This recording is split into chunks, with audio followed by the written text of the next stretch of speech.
G'day, welcome back to Zedu's broadcast channel.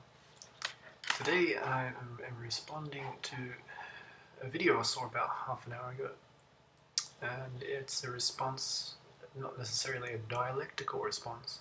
It's a pretty straightforward expression of opinions, and that's what my videos are about, for a matter of fact. The original link, of which I'm commenting, can be found down below. And who better but to bring the news than comedian turned truths extrapolator Mr. Russel Brands. Who better, I say, for the fact of his English charm and wit, able to bring light into a daunting situation, some of which I'll be drawing upon for my expression of fact here. My intention for this video, although I might be bringing dystopian paranoia vibes, I think that's very important because technology, as Marshall McLuhan has said, is a runaway freight train on a dark and stormy night. And just like the fire is a good tool but a bad master, technology in itself is neutral. Were we to let technology run its own course, the system of which the hands of the billionaires, who may not have the interest of the human heart investment, would dwindle into a kind of catastrophic, decadent, dystopian eventuality. Having said that, let's cut to the chase. The biggest thing to look out for in terms of an implementation of a technology being placed with the motivation of easing convenience is, of course, laziness. And behind laziness is the courageous human heart, the confidence which is necessary for healthy exchange of transfer of energy. The bartering system, as we know it, is being put somewhere else. So in the first situation here, we have an instance that the system is gaining tighter and tighter control on those with money, whose financial backgrounds, pay slips, economic situation is tightened, the grip of which the invisible prism is sort of catalyzed, as it were, and the kind of statistics, the data that could emerge from these kind of instances, the type of face is attracted to this type of product. It's an infinite marketing strategy that's a statement of a minor paranoia. So I'll give two paranoid antics and one utopian, and I'll finish in the utopian because it's kind of nice. And this kind of philosophizing is, of course, necessary because technology, it evolves in a logarithmic manner. What was purchasable a little while ago in terms of, and there are statistics to support this claim, money for megabits is, of course, not the same as it is today in terms of that's how technology evolves in such an unpredictable trend. And so brings me to the point of the second dystopian situation, and the cause of question. The face of fortune is what we're going to be looking at as humans evolve with the technology, because there is no speaking of technology and humanity being separated. It's a symbiotic relationship. What becomes of the human face? What becomes of the face of finance? What it is called in the spiritual terminology of Lakshmi, which the waters of growth for prosperity, whereas money is not such a water, it's more like an oil. It takes a bit of time to get going, and that's perhaps the speed of the process. Is the face of the future going to be the face of fortune, or is the face that is accessible to these financial situations going to be the face of greed? And that is a question that is going to be blatantly obvious. this is a technology that is being implemented in the time of Bitcoin, and Bitcoin has a very there are degrees out there of which you can get really educated on blockchain technology. The inventor of Bitcoin himself, who's a Japanese bloke who doesn't have much of a public persona, is also ushering in the sage who will enlighten us as to the instruction of what Bitcoin is meant to be doing and how one can become a bit wealthy. He said one day that will be made very clear.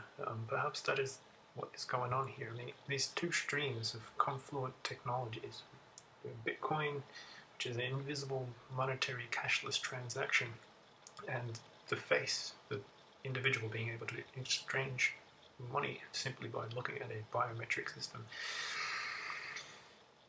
These factors that are emerging is certainly something to be on the edge of our seat. I mean, how refined does the technology have to be in order for it to be impenetrable in terms of how changeable, malleable the human face is?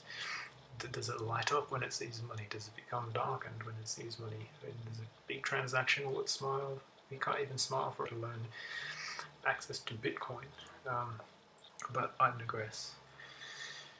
The cybersecurity behind it all obviously is being implemented and well thought of. Some of the best minds of our generation are actually in the process of harnessing these energies and making sure that they're strapped down well. The real daunting thing is that this technology is being implemented with the motivation of ease of convenience, which is a fancy way of saying laziness, which is perhaps an expression of a weak heart without confidence to be able to maintain a human-to-human transaction. So the bartering system is being put farther and farther away. Who's to say what is going to become of cash trade? Is eventually that going to die out, or is that going to be the only true human form of exchange? It's not known. So, the face of fortune. What is everybody going to be meditating upon? And that is what our faces are going to mold into. That is an item of discussion. As an extrapolation of money, which is neutral in essence, there is that factor of good old thumbprint technology, which we're all currently familiar with in the 5G environment, and say the limitations of where this can be understood conceptually, that the human thumbprint is pretty much synonymous with the koala and with the chimpanzee. The human face now changing, smiling, sad, happy, not a matter of biometric verification and biometric validation and collaboration, but rather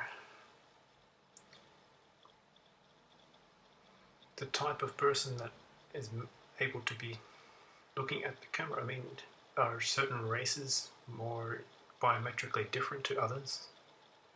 This is a genetic factor. Maybe that's not something to be thinking about at all. Why is it that Bitcoin, why is it that MasterCard is implementing these technologies only in Brazil and not other countries around the world? Asia is having a trial. Certainly, these are instances of peculiar interest.